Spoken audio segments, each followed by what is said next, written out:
தேவனுக்கு மகிமை உண்டாவதாக. சங்கீதம் 52ஆம் அதிகாரம் 1 முதல். பலவானே, பொல்லாப்பில் என் பெருமை பாராட்டுகிறாய். தேவனுடைய கிருபை என்னாலும் உள்ளது. நீ கேடுகளை செய்ய எத்தனம் பண்ணுகிறாய். கபடு செய்யும் உன் நாவு தீட்டப்பட்ட சவரகன் கத்தியைப் போல் இருக்கிறது. நன்மையை பார்க்கிலும் தீமையையும் யதார்த்தம் பேசுகிறதை பார்க்கிலும் பொய்யையும் விரும்புகிறாய். சேலா. கபடமுள்ள நாவை சங்கரிக்கும் சகல வார்த்தைகளையும் நீ விரும்புகிறாய். தேவன் உன்னை என்றென்றைக்கும் இராதபடி அழித்து போடுவார்.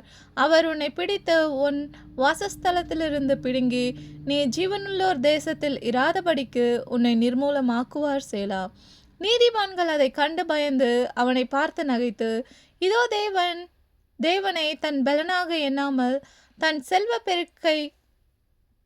செல்வ பெருக்கத்தை நம்பி தன் தீவினையில் பலத்து கொண்ட மனுஷன் இவன்தான் என்பார்கள்.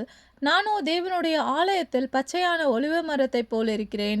தேவனுடைய கிருபையை என்றென்றைக்கும் நம்பி இருக்கிறேன். நீரே இதை செய்திரென்று உம்மை என்றென்றைக்கும் துதித்து உமது நாமத்திற்கு காத்திருப்பேன். உம்முடைய பரிசுத்தவான்களுக்கு முன்பாக அது நலமாய் இருக்கிறது. தேவனுடைய வாக்கியங்கள் நம்மை தேற்றுவதாக. தேவன் தாமே நம் ஒவ்வொருவரையும் ஆசீர்வதிப்பாராக. ஆமேன்.